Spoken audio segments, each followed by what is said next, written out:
Welcome to another movie plot and enjoy the memories. It begins at an experimental medical facility with doctors using an unconventional treatment on one of their coma patients. Psychologist Catherine spent the last year using a machine to enter the minds of a billionaire's child in an attempt to bring him back to consciousness. When making the neural connection, it maps the mind into virtual realities where the clothing set and even the host appearance changes according to their mental state.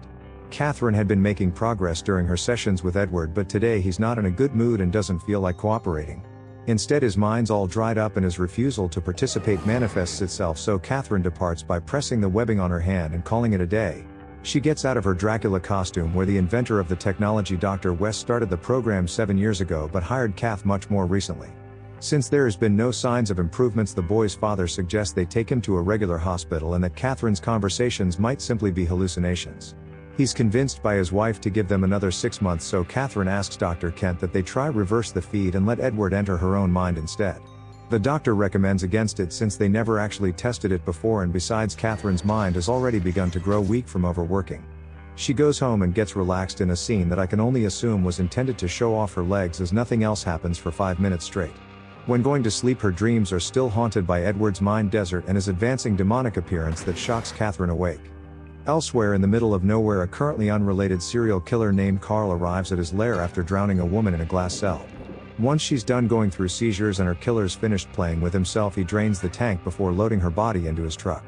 To begin his post-mortem ritual, Carl takes the corpse back to his home, where he puts her into a bathtub to bleach her completely white like a doll. For a sense of weightlessness, he then suspends himself above the victim with 14 hooks in his back while watching a video of the torture she endured in her final moments. Once he's had his kicks, Carl then dumps the bodies, which is briefly investigated by 2 local detectives, Cole and Teddy, before the FBI arrive. Special Agent Peter Novak's been chasing Carl for years, while his partner Gordon Ramsey points out another likeness to a doll in a collar around the victim's neck. Soon he begins stalking his next victim, Julia, when the detectives get a break in the case in the form of a canine follicle on the last corpse. They learn that Carl is probably the owner of an albino shepherd, which he uses Valentine to lure in his victims when Julia thinks that she hit him. Carl then sneaks up behind her and kidnaps another one, who he confides to the same glass prison, intending to repeat his sadistic ritual. The police finally learn the identity of the killer when some local dog breeder snitches about selling an albino pup to a man fitting the description. They surround the home of one Carl Stargher, but just before they enter, he conveniently suffers a seizure and slips into a coma. The SWAT team locates him unconscious on the floor, but no sight of Julia, just the ritual room and empty bottles of bleach from previous victims. Julia is currently in the glass enclosure at the unknown location that is set to slowly start filling with water when the timer activates. Carl's diagnosed with having a rare brain disease that renders his coma irreversible, but Dr. Reid suggests they try something new. They rush him over to Dr. West's team in his catatonic state, where they explain that in less than 48 hours the tank will fill with water unless they can locate the girl. Even Edward's parents are willing to put their treatment on hold, but it's all up to Catherine, as she's the one who will have to access the mind of a serial killer. Novak suggests that Carl could be persuaded to reveal her location, but it's the tape of the previous victim screaming for help that convinces Catherine to at least try. Once his mind's been mapped with a hand towel, she enters through his baptism, which plays a big role in his personality, before waking up in the catacombs of his brain space. She chases the manifestation of Carl's inner child into a trophy room with a horse in the center, but he's too scared to talk when Catherine attempts to comfort him. He does, however, push her out of the way to protect her from being portioned into 12 pieces like the horse that gets separated by glass display cases. The doctor then follows the terrified boy deeper into his adult version's twisted psyche, where his victims are also displayed behind glass and depicted as living dolls. One of his victims, a former Miss Universe, escapes her cell and knocks out Catherine before bringing her body to the adult demonic overlord version of Carl. When he demands to know who the intruder is, she gets scared at the sight of what he's become and brings herself back to reality. She tells Novak that he's not even Carl anymore and is instead the idealized version of himself, free to indulge in whatever the hell he wants inside his head. Since there was also the inner child that was kind enough to save her, Catherine's easily convinced to enter his mind again in hopes of learning Julia's location from him. They prep her to go back inside, worried after last time that if something happens to her inside her mind, then it could affect her outside as well. There's clearly some spillover because the doctors haven't even activated the link when Catherine hops up to realize she's already inside Carl's mind. She appears inside a small glass box much fancier than what his victims are used to, where she escapes and gravity reverses to lower her down into the catacombs. It's where Valentine and the young version of Carl hides out, so she follows the boy into his childhood house where the father's about to arrive home. He shoves Catherine into a closet where she witnesses all the abuse he endured during the most vulnerable time, including the parading of his mother around like she's evil for spawning him. She's suddenly standing in a bathroom from 3 years ago where he began his practice of killing women.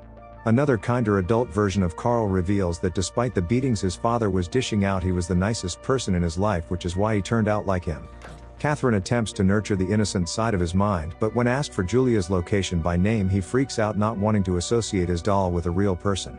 His murderous side returns to thwart her attempt to extract any information before taking control of Catherine's mind by enslaving her with one of the collars.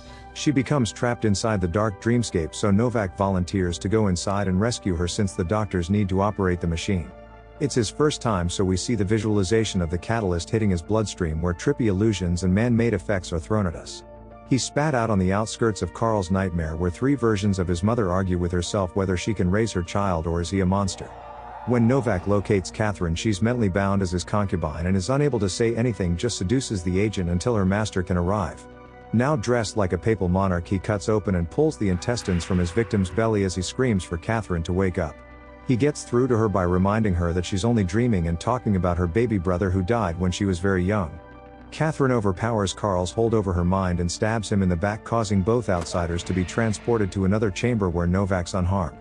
Assuming that it's how he envisions his killing chamber to look like, Catherine asks the younger version where is the place located in the real world.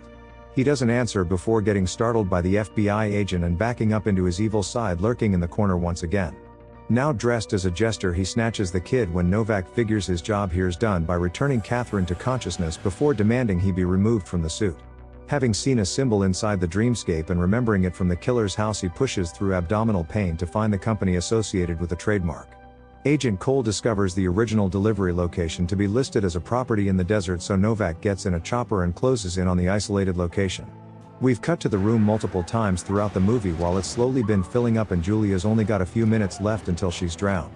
Meanwhile, Catherine decides to make one last attempt at saving the innocent part of Carl and locks herself inside the room with his body. She reverses the mind link, pulling him into her own head where they're able to converse in a much more peaceful environment with imagery from a better time in his life. He briefly turns into the young adult version to calmly talk about the time that he saved a bird when reverting to his inner child the moment that his dark side finds them.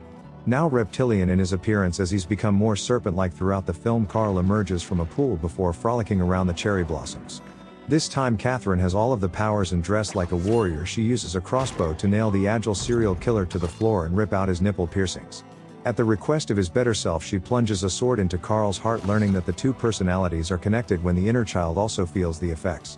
Ever since his baptism, Carl equated drowning with getting saved, which is why he did it to the girls and why Catherine sends him out in the pool of water. His soul finds peace in the dream world that Catherine created for him, and she wakes up in tears that she couldn't do more for the now deceased Carl. Meanwhile, Novak finally arrives at the location only to find an empty shed with no signs of Julia. Luckily, she found a hose to breathe through an air vent, which the agent notices flapping about and finds the hidden entrance to the serial killer's lair. Just in the nick of time, he smashes through the glass cell, preventing yet another victim while making you wonder why he doesn't even have backup with him. Sometime later, Novak's still recovering from his stomach pain when seeing a religious painting in one of Carl's books depicting his torture. Catherine is now taking care of Valentine and visits the crime scene to tell the agent that her help in locating Julia has given the program new credibility. The 2 thank each other and part ways while Catherine uses the reversal technique used on Carl to bring Edward into her own mind. She does this to make it a more beautiful looking place where they'll hopefully make new strides with the patient's therapy. And the movie ends.